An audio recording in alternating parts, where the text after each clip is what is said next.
క్రీస్తు పేరట వందనములండి. లేఖనాన్ని చదువుకుందాం. ఆమోసు గ్రంథము 4వ అధ్యాయము 12వ వచనం.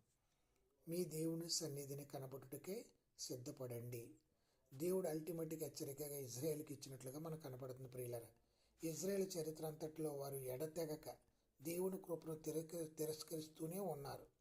వారి హృదయాలు ఆధ్యాత్మికంగా కఠినమైనాయి. వారు దేవుడి ఆజ్ఞలకు అవిధేయులైనందుకు అప్పటికే వారిపైకి అనేకమైన శిక్షలు వచ్చి పడ్డాయి. అయినా వాటి వలన ఫలితం లేకపోయింది.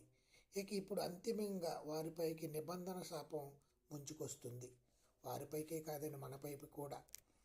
రేపొద్దున మనం అందరము క్రీస్తు న్యాయపీఠం ఎదుట ప్రత్యక్షం కావాలి. అదే మన దేవుడి సన్నిధుట నిలబడే పరిస్థితి ఒకటి వస్తుంది. అప్పుడు మనము సత్యవాక్యమును సరిగా విభజించి సిగ్గుపడలేని పనివారుగాను, దేవుని ఎదుట ధైర్యం కలిగి ఉండుటకు పరిశుద్ధులుగా, నిర్దోషులుగా, నిష్కలంకులుగా బ్రతికి క్రీస్తు చేత మెప్పు పొందేవారుగా ఉండాలి. కానీ ఆయన